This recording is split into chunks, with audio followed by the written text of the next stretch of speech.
में जाने के बाद वो जो देखते हैं वो सचमुच चौंका देने वाला था। वो बिना देरी किए बाहर आते हैं। उन्होंने समुद्र में देखा, नाटे में दफन है न जाने कितने ही रहस्य। समुद्र के नीचे आज भी कई ऐसे राज दबे हैं जिनके बारे में किसी को कुछ नहीं पता। कुछ सालों पहले अरब सागर की गहराई में ऐसी ही एक साइट खोजी गई जिसे देखकर हर कोई हैरान था। दरअसल वो एक भरी पूरी नगरी थी, ऐसी नगरी जो इतनी खूबसूरत थी कि जिसे कोई एक बार देख ले तो बस देखते ही रह जाए। ऊंची ऊंची दीवारें, बड़े बड़े गेट और उन पर की गई नक्काशी, सड़कें, भव्य महल, पूरा वेल प्लान्ड शहर जो आज के शहरों को भी पीछे छोड़ दे। समुद्र की गहराइयों में ऐसी नगरी देखकर आर्कियोलॉजिस्ट हैरान थे। आखिर ये नगरी यहाँ पहुंची कैसे और ये कितनी पुरानी है। Hi friend, welcome to daily blog Ubharta Bharat channel. मैं हूँ आपकी होस्ट रूबी ठाकुर। दोस्तों, आज मैं आपको जो बता रही हूँ कि अब कुछ ही दिन है बचा कि हम द्वारिका में जो भेंट द्वारिका जो समुद्र के नीचे समा गया है उसकी भी दर्शन हम लोग कर पाएंगे। इसका प्लान अभी जो हमारे प्रधानमंत्री मोदी जी नीचे स्कूबा डाइव के द्वारा जो नीचे गए और भेंट द्वारिका का दर्शन करके और वहां पर एक मोर पंख लेके वहां पर उन्होंने वहां पर अर्पित किया, तो उससे ये इंडिकेशन आया। मैं बोल रही हूँ ऐसे कुछ नहीं करते हैं हमारे पीएम।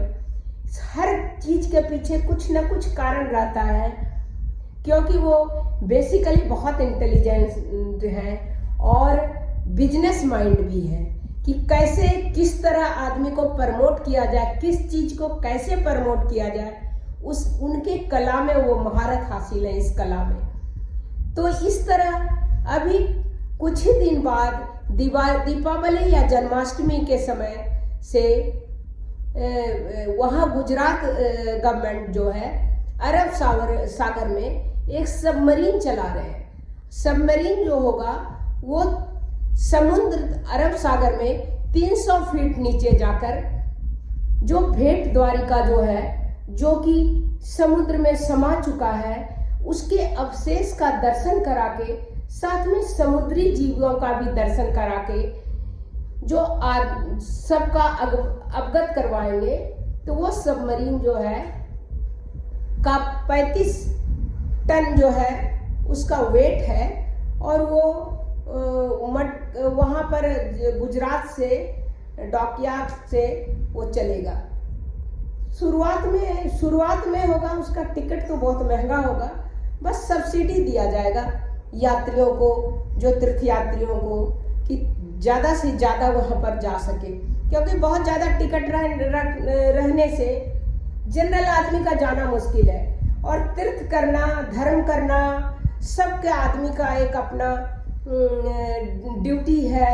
दूसरा बात है इच्छा भी होता है, उसमें जैसे हज में सब्सिडी मिलता है उसी तरह इसमें भी सब्सिडी दिया जाएगा, जिससे कि टिकट का जो होगा, सबमरीन का जो टिकट का खर्च कम आएगा और ज़्यादा से ज़्यादा आदमी जा सकेंगे देखने के लिए। उस सबमरीन में 30 आदमी का बैठने का है और साइड में जो ग्लास का सीट है, जिससे कि पूरे अंदर के जो व्यू है, ग्लास के जो जैसे एरोप्लेन में ग्लास लगा रहता है, खिड़की विंडो पर लगा रहता है, वैसे ही हर सीट के पास विंडो रहेगा, जिससे कि पानी के अंदर का जो आप द्वारिका जो भेंट द्वारिका जो समुद्र में समा चुके हैं उसके अवशेष को देख सकते हैं। वो जो है पहले किसी को पता नहीं था।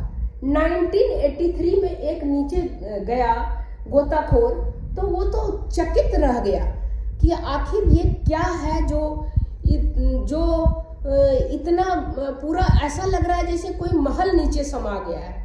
तो वो जाके नीचे फोटो खींच के लेके आया सारा, फिर जो है जो ग्रंथ से मिलाया, तब पता चला कि भेंट द्वारिका जो द्वारिका एक्चुअल में द्वारिका है वो समुद्र के नीचे समा चुका है। समा नहीं चुका है वो, उसका भी एक कहानी है कि जरासंध जो है कंस के जो रिलेटिव थे, उसने जब कंस को मारा तो उसने बदला लेने के लिए वहाँ के जो द्वारिका का है सबको परेशान करने लगा। तो उससे छुपाने के लिए जो है भगवान कृष्ण ने एक अलग सा नगरी बनाया द्वारिका, और उसको छुपाने के लिए उन्होंने अंदर रखा। तो वो जो है वो भेंट द्वारिका एक्चुअल द्वारिका है। तो उसका भी एक कहानी है, ग्रंथों में कहानी है।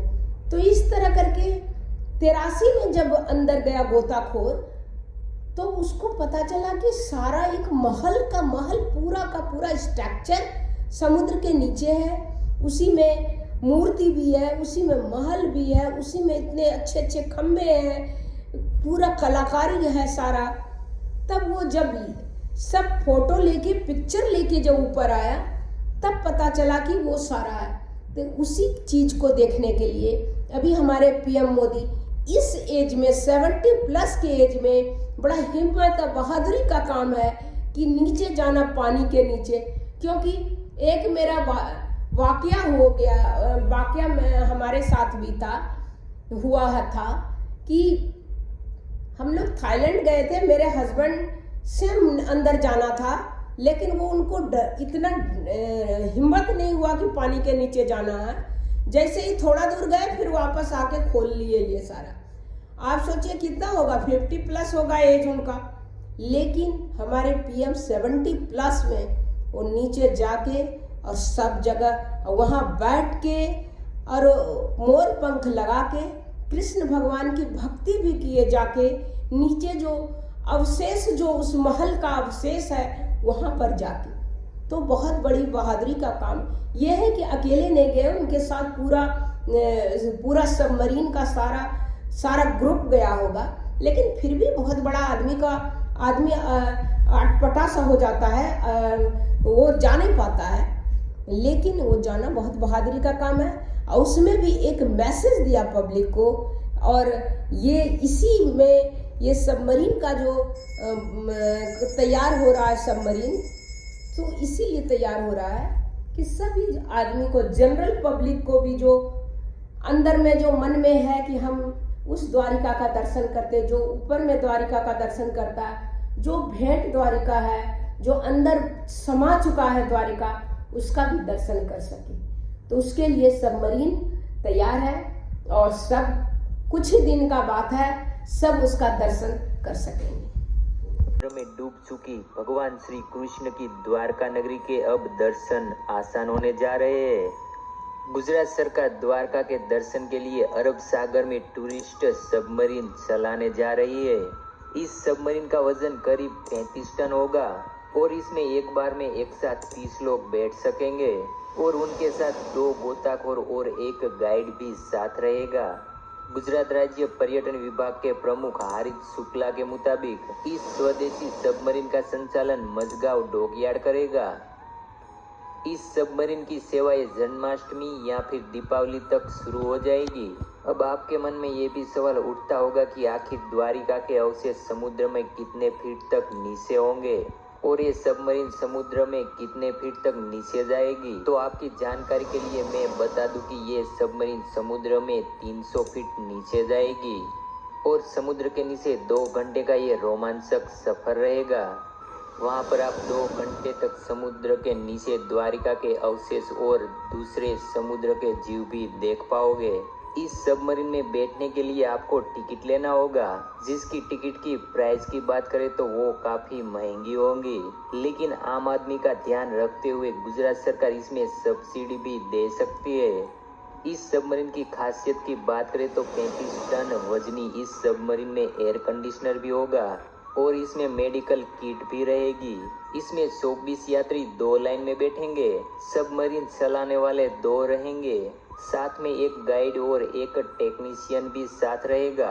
इस सबमरीन की हर सीट विंडो व्यू देंगी, ताकि 300 फुट गहराई में समुद्र के भीतर के प्राकृतिक सौंदर्य को आसानी से देखा जा सके। यात्रियों को ऑक्सीजन मास्क और फेस मास्क भी दिया जाएगा। इसमें प्राकृतिक रोशनी की व्यवस्था रहेगी, वीडियो कॉन्फ्रेंस जैसी सुविधा भी रहेगी। सबमरीन में बैठकर भी सामने स्क्रीन पर भीतर की हलचल, जीव जंतु आदि देख सकेंगे और रिकॉर्ड भी कर सकेंगे। गुजरात सरकार थोड़े ही दिनों में इस और कार्बन डेटिंग से पता चला कि वो पत्थर महाभारत काल के हैं और ये वही नगरी है जिसके बारे में महाभारत में भी बताया गया है, यानी श्री कृष्ण की नगरी, द्वारका नगरी, जिसे भगवान श्री कृष्ण ने समुद्र किनारे बसाया था। अब आप कहेंगे कि हमें कैसे पता कि यही द्वारका है? इसका क्या प्रूफ है?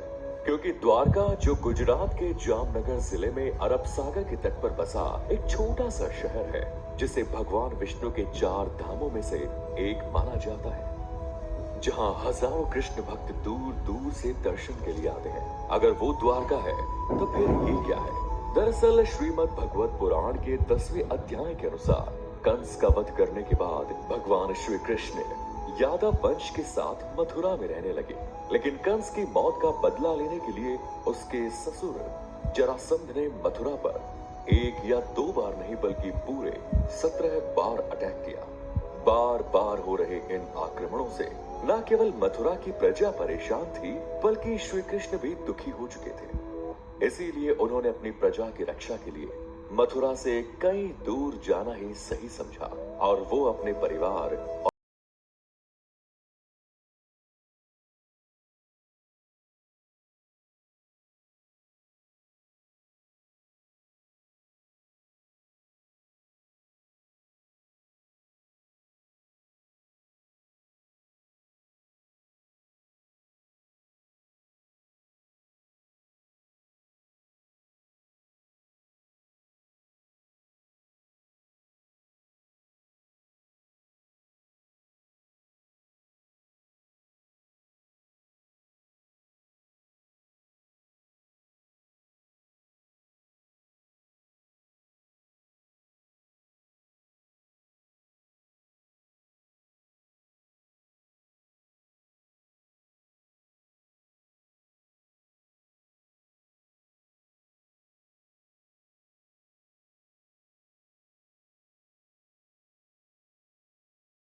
जब अपने 100 पुत्रों के शव देखे तो वो ये दुख नहीं सह पाए और उन्होंने भगवान कृष्ण को अपने बेटों की मौत का जिम्मेदार ठहराते हुए उन्हें श्राप दे दिया कि जैसे उसके वंश का विनाश हुआ है, ठीक वैसे ही 36 साल बाद तुम्हारे वंश का भी ऐसे ही विनाश होगा। श्री कृष्ण इसके बारे में पहले से जानते थे, इसीलिए उन्होंने माता गांधारी के श्राप को आशीर्वाद समझकर एक्सेप्ट कर लिया। इसके अलावा एक और श्राप था जो यादव वंश के विनाश का कारण बना। एक बार की बात है जब द्वारका के पास बसे पवित्र स्थल पिंडारक में कई ज्ञानी साधु संत आए हुए थे। उन्हें देखकर श्री कृष्ण के पुत्र सांब ने अपने दोस्तों के साथ मिलकर ऋषि मुनियों के साथ शरारत करने की सोची। फिर क्या था, सांब ने एक गर्भवती स्त्री का भेष बदला और पहुंच गया साधु संतों के पास। वहां जाकर उसने ऋषि मुनियों से अपने होने वाले बच्चे के बारे में पूछा। ऋषि मुनि अपने साथ हो रहे इस मजाक से क्रोधित होकर उन पर तीर चला दिया। ये वही शिकारी था जिसने मछली के पेट से निकले टुकड़ों से तीर बनाया और ये वही जहरीला तीर था जो लोहे के मूसल से बना था। जैसे ही ये जहरीला तीर श्री कृष्ण को लगा तो उनकी मौत हो गई और उन्हीं के साथ पूरा यादव वंश खत्म हो गया। जब अर्जुन को इसका पता चला तो वो दौड़कर द्वारका पहुंचे, लेकिन तब तक वहां सब कुछ खत्म हो चुका था। पूरी द्वारका आग में जल रही थी। इसके बाद अर्जुन ने जैसे तैसे खुद को संभाला और जलती हुई नगरी से लोगों को बाहर निकाल दिया। खाली होते ही द्वारका नगरी हमेशा के लिए समुद्र में समा गई। अब आपका द्वारका को लेकर जो कंफ्यूजन है उसको भी दूर करते हैं। दरअसल आज द्वारका को दो हिस्सों में बांटा गया है, द्वारका और बेट द्वारका। द्वारका समुद्र के किनारे बसा एक छोटा सा शहर है और बेट द्वारका अरब सागर के बीच बसा। आपको ये बेट द्वारका कितना खूबसूरत लगा। आप इसे कल्पना कीजिए कि वो जब बना होगा वो, और समुद्र के नीचे जो द्वारिका है वो जब बना होगा तो उसका क्या कलाकारी है उसमें। वो तो मैं कुछ पिक्चर से, कुछ हमने वीडियो कवर किया है जो इसमें मैंने लगाया है। उस समय आप सोचिए क्या कलाकारी होगा। आज जो हम सोच रहे हैं ये हमने किया, वो हमने किया, इससे सोचिए कि आदमी पहले कितना दिन से कितना बुद्धिमान रहा है। आदमी का सोच, आदमी का काम करने की क्षमता सदियों से रहा है हमारे यहाँ। हमारे जो सनातन धर्म जो है वो कितना साल पुराना है, उसी से अवशेष से पता चलता है कि अंदर भी अवशेष है, और जो आज के टेक्नोलॉजी के कारण हम लोग उसका दर्शन कर पाएंगे। तो बस वीडियो इतना ही। हमारे वीडियो को लाइक कीजिए, सब्सक्राइब कीजिए, बेल आइकन दबाइए, और अब हमारे चैनल पे नए हैं तो सब्सक्राइब कीजिए। तब तक इतना ही, फिर मिलती हूँ अगले वीडियो में। तब तक के लिए नमस्कार।